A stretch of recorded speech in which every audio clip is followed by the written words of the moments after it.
Selling retail items.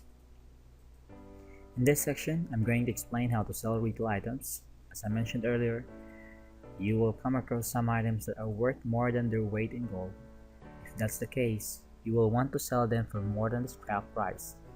You have a few options for selling retail items I'm going to cover.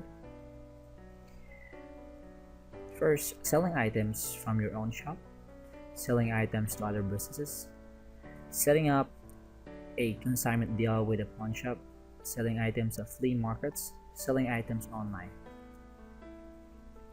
Before I begin, I want to mention that you might need a license to sell gold in your area. Earlier, I talked about licensing your business for buying gold, but many areas require separate license for sellers. Check with your local government to find out what you need, and then go through the necessary steps to secure a license. Now, let's look at your options for selling retail items. Selling items from your own shop. If you have your own shop, you can set up a sales area, and you can sell your retail items right from your shop. If you do this, you will have to advertise in order to get people to come to buy items.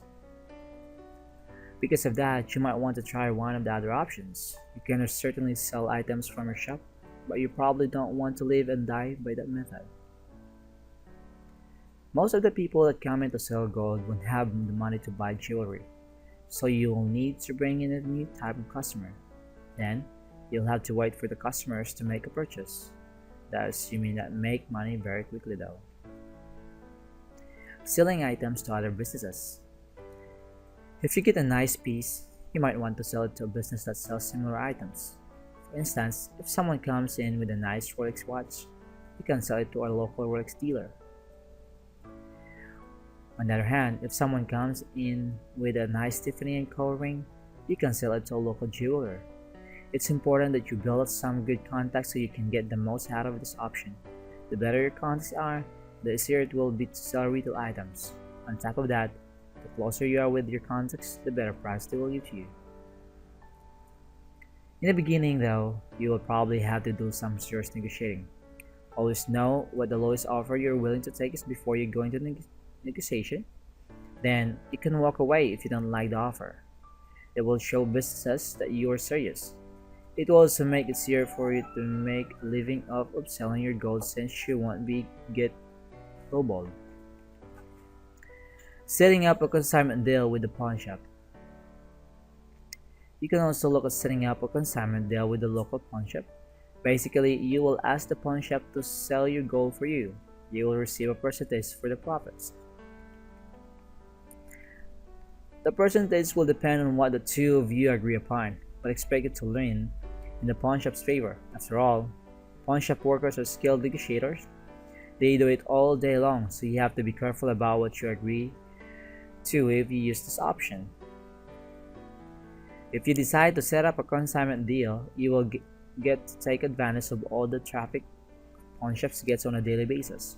On the other hand, though, it might take some time to get paid, since you won't make any money until an item sells. While you can certainly explore this option, I don't recommend using it as your sole way to sell your retail items. Be willing to negotiate if you sell your items at a flea market. People don't go to a flea market to pay full price. They expect deals, and if you're not willing to give them one, they will move on to the next booth. Selling items at flea markets. Flea markets are a great option. You can set up a booth to buy and sell gold at a flea market. If you do this, you need to keep a regular schedule so people will know when you will be there. That way, you won't just sell retail items, but you'll be able to get some people to bring their gold in as well.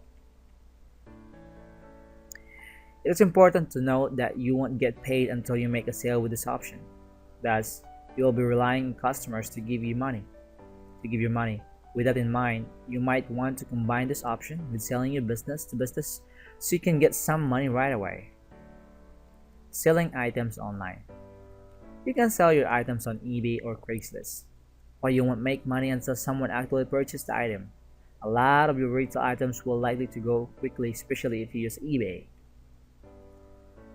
People tend to get emotionally attached to the item they bid on when they use eBay. Thus, once the bidding process starts, they are in to win it. That means the price can really go up. It's in some cases, you may even make more than what the item's worth. With that in mind, don't use eBay's buy it now feature. If you use a feature, people won't get into a bidding war. You want to start bidding wars so you can make lots of money. Now that you have some ideas for selling retail items, you're ready to learn how to sell scrap gold. I'll talk about that in the next section. See you in the next video.